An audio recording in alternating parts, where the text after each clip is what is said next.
बड़े ध्यान से सुनिएगा। और उस रोग से बचाने की जिसने सामर्थ्यता है वो है माँ। चाहे भागवत माँ है, चाहे पृथ्वी माँ है, चाहे गाय माँ है, जब तक हम अपनी माँ की सेवा नहीं करेंगे हम नहीं बच सकते। हर व्यक्ति यह जानता है मातृ देवो भव, पितृ देवो भव, आचार्य देवो भव, पर मानता कोई नहीं है। जानते सब है पर मानते कोई नहीं है। जब मानने लग जाओगे तो जानना अपने आप सीख जाओगे। पहले आपको उसको मानना जरूरी होगा। क्यों? देखिए, मां शब्द को अगर हम देखें, संस्कृत में जाएंगे तो अलग व्याख्या आएगी, पर सीधे समझो कि इस व्यक्त में, इस शब्द में कितनी सामर्थ्यता है। मां, मां को जिस शब्द देकर या उपाधि और देकर अलंकृत किया गया तो ऊपर लगा है मां के चंद्र बिंदु। पर देखिए, वो जो चंद्रमा है उसके पीछे भी मां जुड़ा हुआ है। वो चंद्र भी मां के बिना पूरा नहीं हो सका। और इनसे बचाने की जो सामर्थ्यता हमें रखता है, मां का अर्थ है कि जो आपको बुरे कार्य से रोके, जो आपको अच्छा मार्ग दिखलाए, वो सब मां है। महात्मा, आत्मा, परमात्मा, जीवात्मा, जो अच्छा मार्ग दिखा रहा है वो आपकी मां है।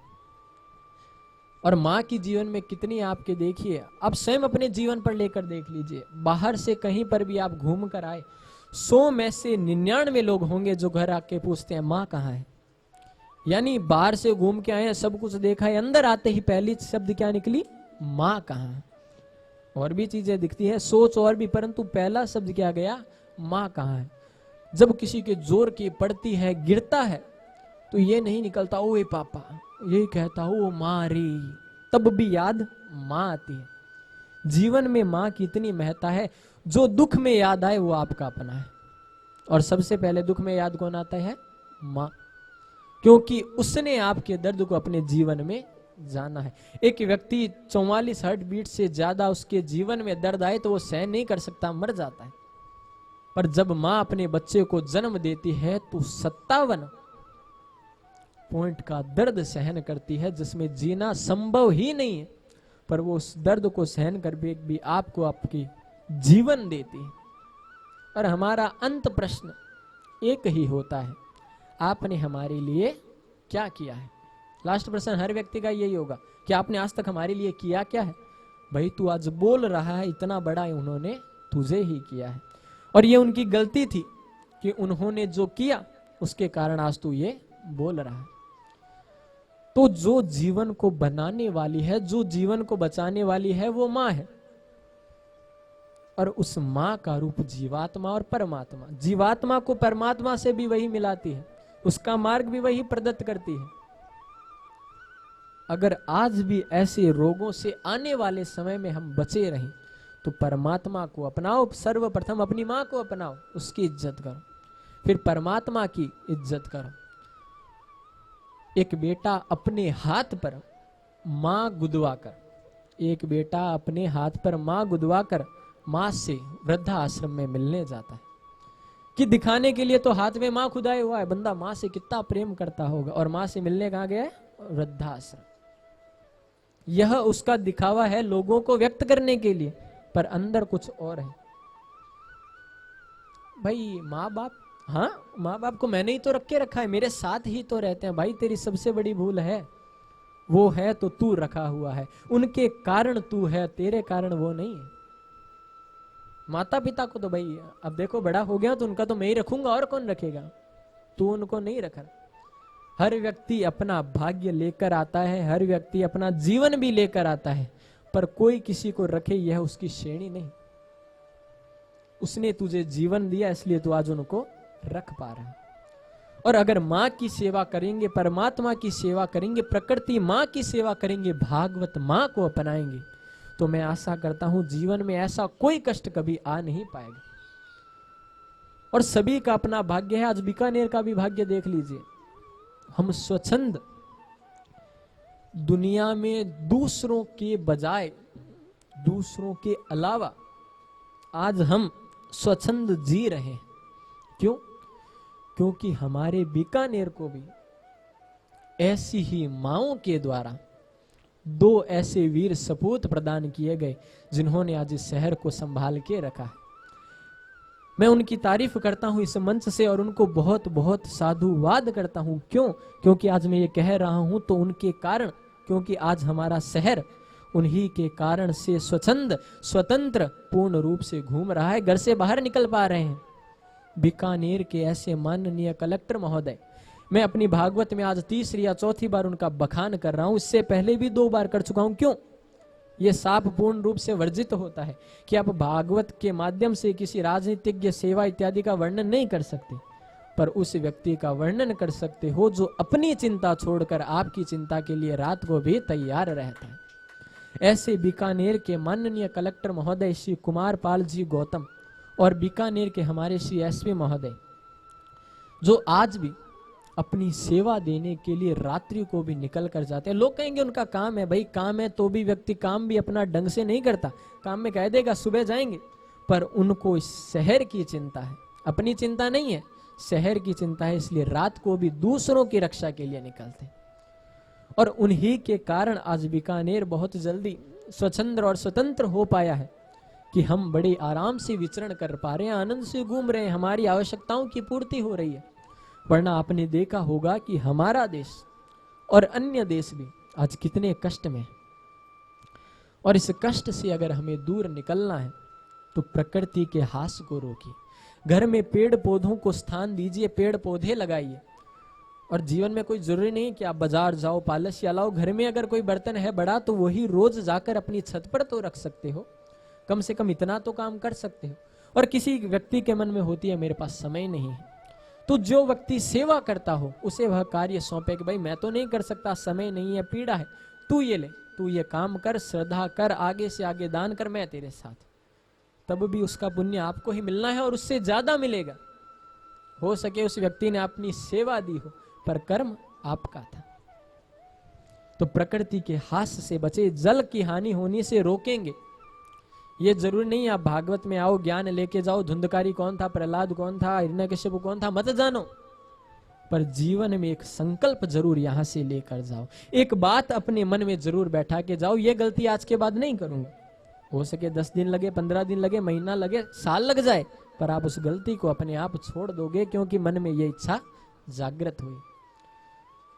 तो आज हमारे शहर बीकानेर का सौभाग्य कि 2 ऐसे माओं के पुत्र जिन्होंने इस शहर को बचा के रखा, और उन सभी का जिन्होंने इस शहर को बचा के रखा है, जिनको नाम दिया गया है कोरोना वॉरियर्स, मैं उन सभी को बहुत बहुत धन्यवाद देता हूं कि जिसके कारण हमारा बीकानेर आज बड़ा ही सुंदर और आनंद से आगे निकल पा रहा है। तो प्रकृति को बचाएंगे, जल को हम सभी बिना बेमतलब का व्यर्थ नहीं बहाएंगे, पशु पक्षियों की सेवा करेंगे, और ऐसे ही भागवत जैसे दिव्य अनुष्ठानों में अपना कृतार्थ होकर आगे बढ़ेंगे। ये मैं आपसे बड़ी ही सुंदर आशा करता हूं। एक बार प्रेम से कहिए ना, जय श्री कृष्ण। क्योंकि जिन संतों की हम कथा सुनते हैं उनको भी जीवन देने वाली कोई तो मां थी, और जीवन में कोई दूसरा आपकी चिंता करो ना करो, रात को 7 से जब आपके घर आने में 8 बज जाते हैं तो घर के जो दहलीज पे आपका मुंह देखने के लिए तैयार रहती है वो हमेशा आपकी मां होगी। क्या उसको आने में विलंब कैसा हो गया? 10 बार आपको हो सके आपकी पत्नी फोन करे ना करे, मां कर देगी।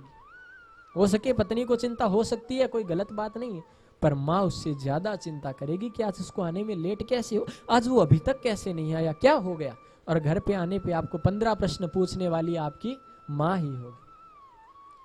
जब घर जाओगे तो बेटा यही पूछेगा कि पिताजी मेरे लिए कुछ लाए, पिताजी मेरे लिए कुछ लाए। पत्नी पूछेगी क्या कमाया, पर एक मां ही होगी जो पूछेगी बेटा तूने आज खाना खाया या नहीं खाया। एक मां में ही यह सामर्थ्यता है, उसके ही मन में यह आपके लिए दर्द है। दूसरा आपका कमाई पूछ लेगा, अपने लिए क्या लाया पूछ लेगा, पर मां ये नहीं पूछेगी। उसके मन में यही चिंता है इसने खाना खाया होगा नहीं, आज लेट हो गए। तो जीवन में मां को अव्वल दर्जा दीजिए, उसे अपनाइए। हो सके कुछ बोल दीजिए आप, वो बात गलत नहीं है, कभी मुंह से निकल जाए क्षमा मांग लो। इंद्र ऐसा आदमी था, जीवन में लाखों करोड़ों गलतियां की थी जीवन में, पर कभी उसको सजा भी मिली है, पर कभी उसको उस पद से नहीं हटाया गया। क्यों? उसके ऊपर उसकी मां की कृपा थी। इंद्र के ऊपर उसकी मां अदिति की कृपा थी। इंद्र पर जैसे ही कष्ट आता, अदिति अपने पति की उस समय पूजा करने लग जाती, देवताओं को उस समय प्रसन्न करने लग जाती। इंद्र उसी समय सबसे क्षमा मांग लेता था और उसकी गलती माफ कर दी जाती। मां के कारण इंद्र बचा था। तो हमें भी बचना है ऐसे आने वाली दुविधाओं से, तो अपनी मां को जीवन में अपना, भागवत मां को जीवन में श्रद्धा दो, आपका कल्याण अवश्य होगा। प्रेम से कहिए ना एक बार, जय श्री कृष्ण। ऐसे ही सुंदर स्थान पर भक्ति मां के कष्ट की निवृत्ति हेतु नारद ने जो सुंदर आयोजन रखा है, अब लोगों को पता चलने लगा कि नारद कथा करा रहा है। अरे नारद ने कथा रख ली। देखिए, जब कोई, मैं हर बार कहता हूं, जब कोई प्रतिष्ठित व्यक्ति हो, बहुत पैसा हो, नाम बहुत कुछ हो, वो अच्छा काम कराता है तो लोग कहेंगे भगवान का दिया बहुत कुछ है, लगा कर क्या कर रहे हैं।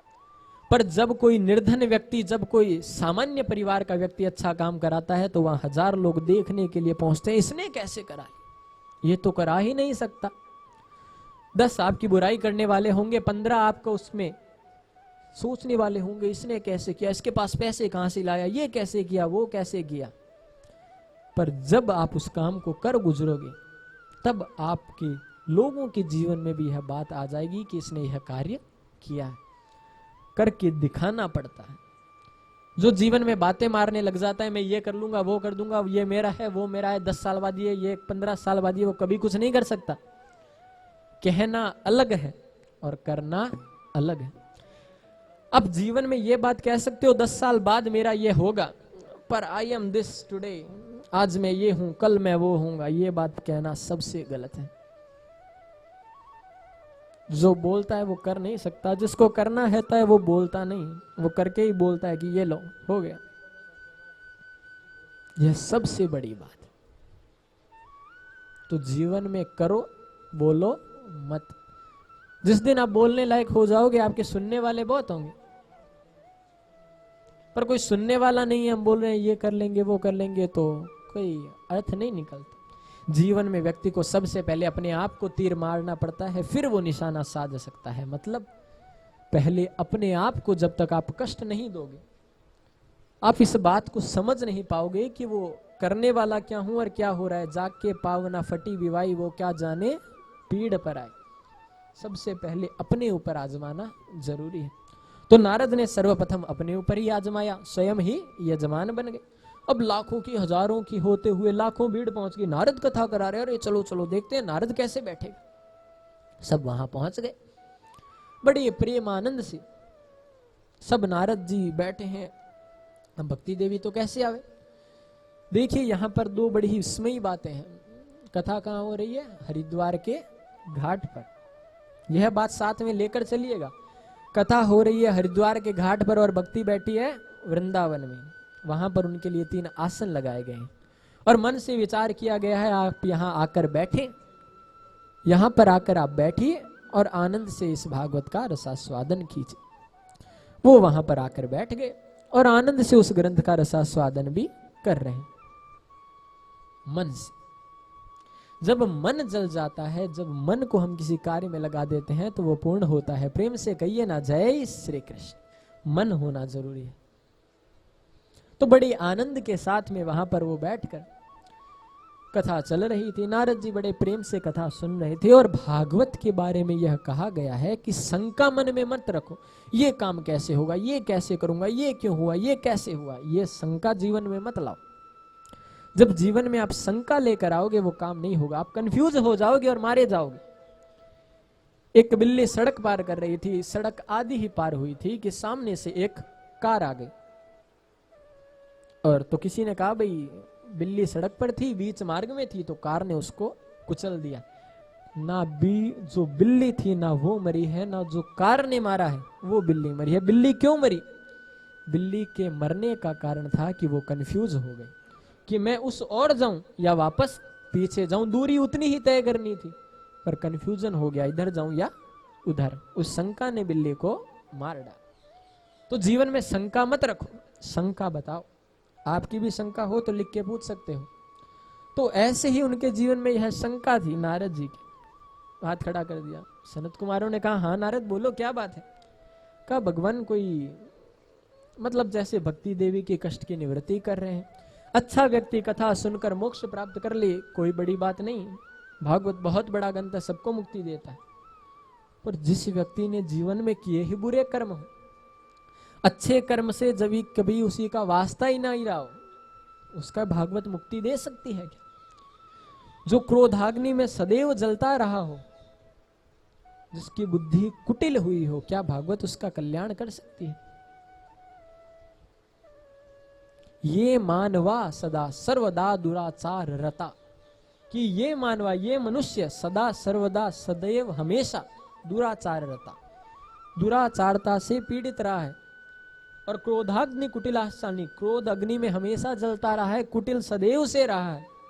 परंतु ऐसे व्यक्ति को भी नारद अगर कोई मुक्ति दे सकती है तो वो है श्रीमद् भागवत महापुराण। श्रीमद् भागवतेन मुक्ति दानेन गर्जति, जो मुक्ति की दान की गर्जना करती है, चैलेंज है कि मैं मुक्ति दूंगी, वो भागवत है। कहा कैसे? कहा नारद मैं तुम्हें 2 कथाएं सुनाऊंगा कि भागवत मुक्ति कैसे प्रदान करती। यह उस समय की बात है जब सुखदेव मुनि परीक्षित को भागवत सुना रहे थे। परीक्षित को 7 दिवस के अंदर मरने का श्राप लगा था। यह कथा हम कल सुनेंगे कि उसको श्राप क्यों लगा था।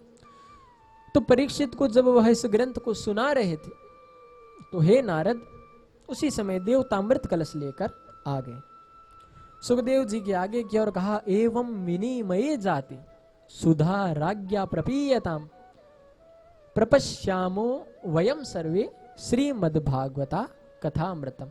कि हे सुखदेव जी, एवं विनिमये जाति, हम विनिमय आपसे विनय पूर्वक प्रार्थना करते हैं, सुधा राज्ञ प्रपीयताम, इस राजा को यह अमृत पिला दो। और जो भागवत ग्रंथ आप इन्हें सुनाने जा रहे हो, प्रपश्यामी वयम सर्वे, वो ग्रंथ आप हम देवताओं को पिला दो। सुखदेव जी ने कहा कैसी बात कर रहे हो? जो अमृत को पी लेता है उसका पुनरपि जन्म पुनरपि मरणम पुनरपि जठरे जननी शयनम, वो मरेगा तो नहीं पर वो जीता जीता भी मरता रहेगा। यानी वो जिएगा भी और मरेगा भी। पर भागवत ऐसा ग्रंथ है जो मरे हुए व्यक्ति को जीना सिखा देती है, कि जो मर रहा है पल पल अमृत पिएगा तो ये जीते जीती मरेगा। और भागवत जो मरा हुआ है उसको पल पल जीना कैसे सिखाया जाए, वो भागवत ग्रंथ सिखाती है। प्रेम से कहिए ना जय श्री कृष्ण। ऐसा दिव्य ग्रंथ है। तो अभक्तास्तांश्च विधाय न सजदो कथामतम,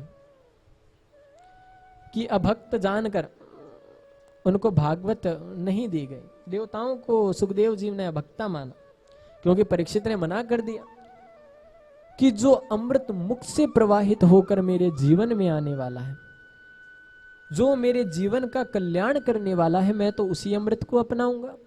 तो मना कर दिया। अभक्तास्तांश्च विगाय न सजदो कथामतम।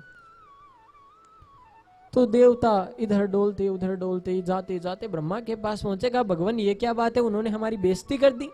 कहा बेइज्जती कैसी? कहा हम उनको अमृत देने गए, उन्होंने तो एक किताब दिखा दी और कहा इस किताब के बदले तुम्हें नहीं देंगे। ब्रह्मा जी ने कहा ऐसा क्या है भाई, किताब हमें भी दिखाओ। यह बात पूर्ण हो रही है 7 दिन के अंतर में। ब्रह्मा जी उनसे वार्तालाप कर रहे हैं, पहले गए क्यों, किस लिए गए, क्या बात थी, पूर्ण वार्ता आपस में चल रही थी। तो ब्रह्मा जी ने कहा चलो भाई उस किताब को ही हम देख लेते हैं। तो तुलना की जाती है। तराजू के एक पलड़े पर श्रीमद् भागवत कथा रखी जाती है और एक पलड़े पर दुनिया के समस्त ग्रंथ। तो दुनिया के समस्त ग्रंथ वाला पलड़ा ऊपर हो जाता है और भागवत ग्रंथ वाला पलड़ा नीचे झुक जाता है। और नीचे वही झुकेगा जिसमें भार होगा, नीचे वही झुकेगा जिसमें आचरण होगा, जिसमें नीचे वही झुकेगा जो व्यवहार का पूरा होगा। वरना सीधा खड़ा रहना आकड़ में सूखे पेड़ की पहचान है, वो कभी झुकता नहीं है। और जिस पेड़ पे फल होगे वो हमेशा नीचे झुका रहेगा। इतने में श्री ब्रह्मा जी बोलते हैं अरे अरे तुम क्या कर रहे हो, लघुन न्यानी जाता नहीं गौर वेण इदम महत। अरे अरे ये कोई छोटी मोटी किताब थोड़ी है, लघुन्यानि जातानि गौरवेण इदम महत। अरे ये श्रीमद् भागवत महापुराण है, श्रीमद् कृष्णम प्रत्यक्षम एव दर्शन योजते, इसमें स्वयं कृष्ण स्वयं विराजमान है।